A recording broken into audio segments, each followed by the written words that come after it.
Abakristo ku Eklezia ya Christ the King bakedde mu misa ya kwegayirira n'okwejjusa Yesu Kristo abalongamye wadde ng'ekisibo kiweddeko.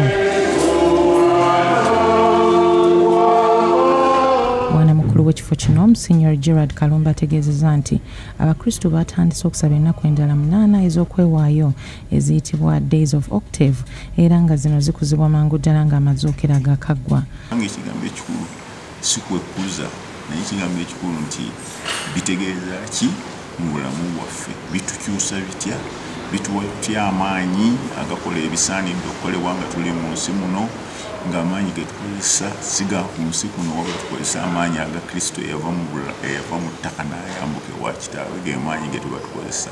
Monsignor asabye abantu okwegayirira buli lunaku so si kulinda amazuukira na kisiibo. Bwe Abakristo abeetabye mu misa eno bannyonnyodde ensonga lwaki balina okujjumbira okwegayirira buli lunaku. Ennaku zino zibeeranga omuntu anaabako enfuufu n'otereera n'odda mu layini entuufu. Abaana bakolera mu kwegayirira aban'empisa ennungi abaatya Katonda.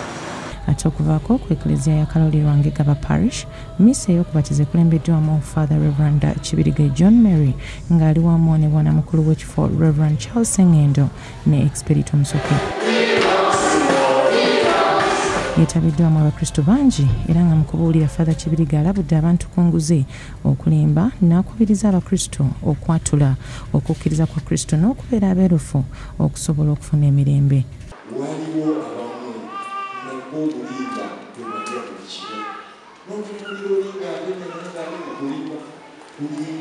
kulimba simanyi lwaki soogera byange naye tubiwulidde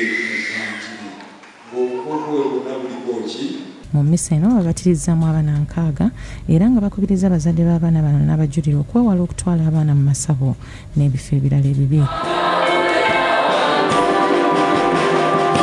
Bakuutidde okwekwatira ku sakramento y'abatisimo kuba etuyamba okubeera abajulizi ba Kristo ab'eddembe n'abasibira n'entanda okunywerera mu kukkiriza n'okubunyisa enjiri ya Kristo. Ssenfuma Joseph Innocent ne Nantale Robina be bakusakidde eggulu ly'Ennaku TV.